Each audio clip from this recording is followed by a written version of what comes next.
Kisah Abdullah bin Unais sang pedang Rasulullah. Di tengah malam yang sunyi di Madinah, Abdullah bin Unais dipanggil oleh Rasulullah. Hatinya berdebar. Ia tahu bahwa jika Rasulullah memanggilnya secara khusus, pasti ada urusan besar yang menanti. Abdullah, ujar Rasulullah dengan nada serius. Aku mendapat kabar bahwa Khalid bin Sufyan al-Hudzali sedang mengumpulkan pasukan untuk menyerang kaum muslimin. Pergilah dan bunuh dia. Abdullah bin Unais tidak bertanya banyak. Ia tahu bahwa jika musuh ini dibiarkan, akan ada banyak darah muslim yang tertumpah. Dengan penuh ketaatan, ia mengambil pedangnya, mengenakan pakaian sederhana, dan bersiap menuju Najd, tempat di mana Khalid bin Sufyan berada. Dalam perjalanan, ia menyusun strategi. Ia tidak bisa langsung menyerang. Harus ada cara agar ia bisa mendekati Khalid bin Sufyan tanpa menimbulkan kecurigaan. Setelah menempuh perjalanan berhari-hari, akhirnya ia tiba di sebuah lembah di Najd. Di sana, ia melihat seorang pria gagah berdiri di tengah kerumunan. Wajahnya keras dan penuh wibawa. Tak diragukan lagi, inilah Khalid bin Sufyan. Dengan tenang, Abdullah mendekat, berpura-pura sebagai seorang pengembara yang ingin bergabung dengan pasukan Khalid. Apa kau datang untuk memperkuat pasukan kami? Tanya Khalid bin Sufyan dengan suara lantang. Abdullah tersenyum kecil. Aku mendengar tentang tujuanmu dan ingin mengetahui lebih banyak. Khalid menatapnya tajam, tetapi kemudian mengangguk. Ikutlah denganku, kita akan berbicara lebih lanjut. Abdullah berjalan di samping Khalid, menunggu saat yang tepat untuk melaksanakan tugasnya. Ia harus bertindak cepat dan tepat, jika tidak,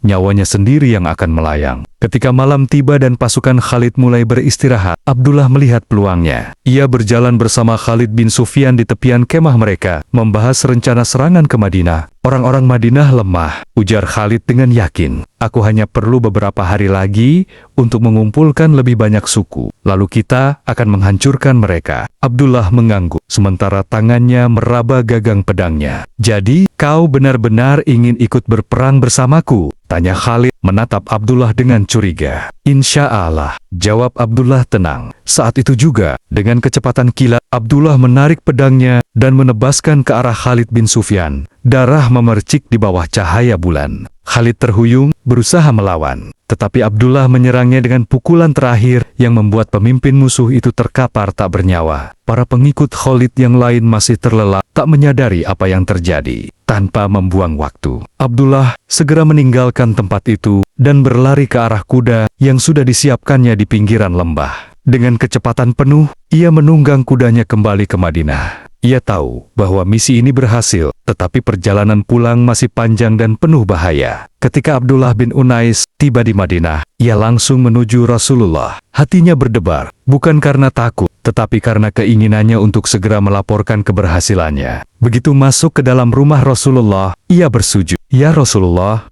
aku telah membunuh Khalid bin Sufyan, katanya dengan suara mantap. Wajah Rasulullah berseri-seri. Alhamdulillah, ujar beliau. Berilah aku pedangmu, Abdullah. Abdullah menyerahkan pedang yang masih berlumuran darah itu. Rasulullah mengambilnya dan bersabda, ini adalah tanda kemenanganmu. Kemudian, sebagai penghormatan, Rasulullah memberikan hadiah istimewa kepadanya sebatang tongkat yang sangat berharga. Peganglah tongkat ini, Abdullah.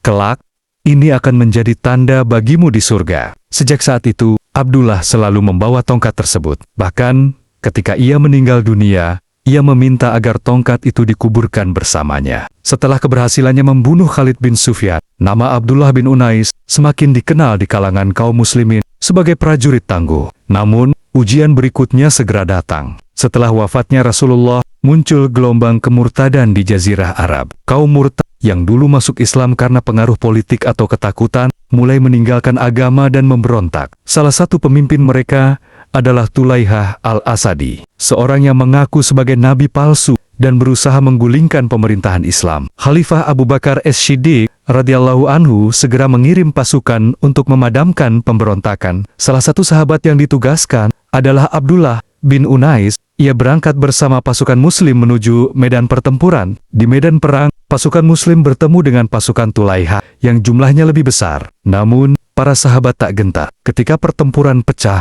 Abdullah bin Unais maju ke garis depan, matanya mencari seorang panglima musuh yang tampak kuat, pemimpin sayap kanan, pasukan Tulaihah. Aku adalah Abdullah bin Unais. Siapa di antara kalian yang berani melawanku? Dari barisan musuh, seorang pria bertubuh besar bernama Harits bin Qais maju dengan pedang terhunus. Ia adalah panglima kepercayaan Tulaihah. "Kematian menantimu, wahai sahabat Muhammad," seru Harits. Tanpa banyak bicara, Abdullah bin Unais langsung menyerang. Keduanya bertarung dengan sengit. Pedang beradu, debu berterbangan, dan suara dentingan logam terdengar di seluruh medan perang. Dengan kelihayannya, Abdullah berhasil mengecoh Harits dan menebas pahanya. Harits terjatuh, dan tanpa memberi kesempatan, Abdullah menebaskan pedangnya ke leher musuhnya. Melihat pemimpinnya tewas, pasukan Tulaihah mulai goyah. Mereka akhirnya kalah dan melarikan diri. Setelah kemenangan melawan Tulaihah, pasukan Muslim menghadapi musuh yang lebih besar,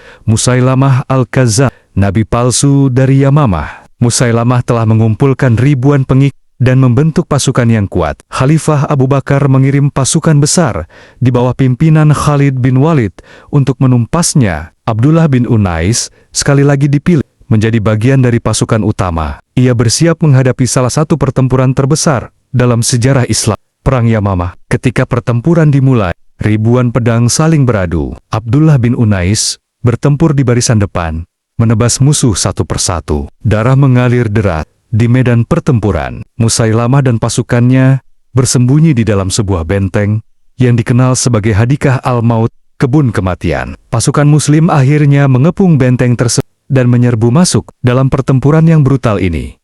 Abdullah bin Unais bertempur berdampingan dengan Wahsy bin Harb, mantan budak yang dahulu membunuh Hamzah bin Abdul Muthalib, tetapi kemudian masuk Islam dan bertobat. Dengan lemparan tombaknya yang terkenal, Wahsy berhasil membunuh Musailamah, dan pertempuran pun dimenangkan oleh kaum muslimin. Setelah berhasil menumpas nabi-nabi palsu, Islam mulai berkembang keluar Jazirah Arab. Khalifah Abu Bakar mengirim pasukan ke Syam, Suriah dan sekitarnya untuk menghadapi kekaisaran Romawi. Abdullah bin Unais, dengan keberaniannya yang telah terbukti, ditunjuk sebagai salah satu komandan dalam ekspedisi ini. Ketika pasukan Muslim tiba di Syam, mereka dihadapkan pada pasukan Romawi yang jauh lebih besar dan memiliki persenjataan lebih canggih. Namun, semangat jihad kaum muslimin tidak tergoyahkan. Di salah satu pertempuran melawan Romawi, Abdullah bin Unais terpisah dari pasukannya dan harus bertahan sendiri di tengah kepungan musuh. Dengan keberanian luar biasa,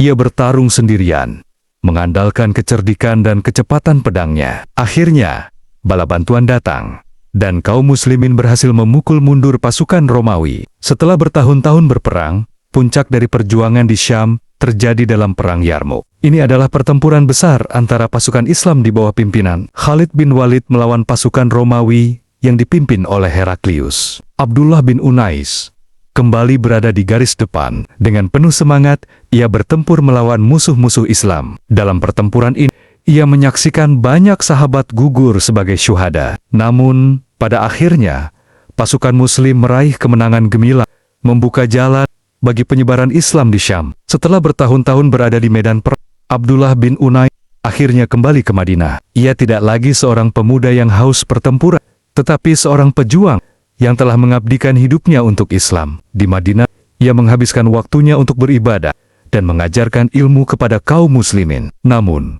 ia tetap membawa tongkat yang diberikan oleh Rasulullah sebagai kenangan akan janji surga. Hari demi hari berlalu, hingga akhirnya ajal menjemput Abdullah bin Unais. Di saat-saat terakhirnya, ia meminta agar tongkat pemberian Rasulullah dikuburkan bersamanya. Dengan penuh ketenangan, ia mengucapkan syahadat dan menghembuskan napas terakhirnya. Kaum muslimin kehilangan salah satu pejuang terbaik mereka, tetapi kisah keberaniannya tetap dikenang sepanjang sejarah. Di dunia, ia telah berjuang dengan pedang dan iman, dan di akhirat, ia berharap bisa bertemu kembali dengan Rasulullah dan para sahabat di surga. Semoga kisah ini menginspirasi kita untuk selalu berpegang teguh pada Islam dan berjuang di jalan Allah.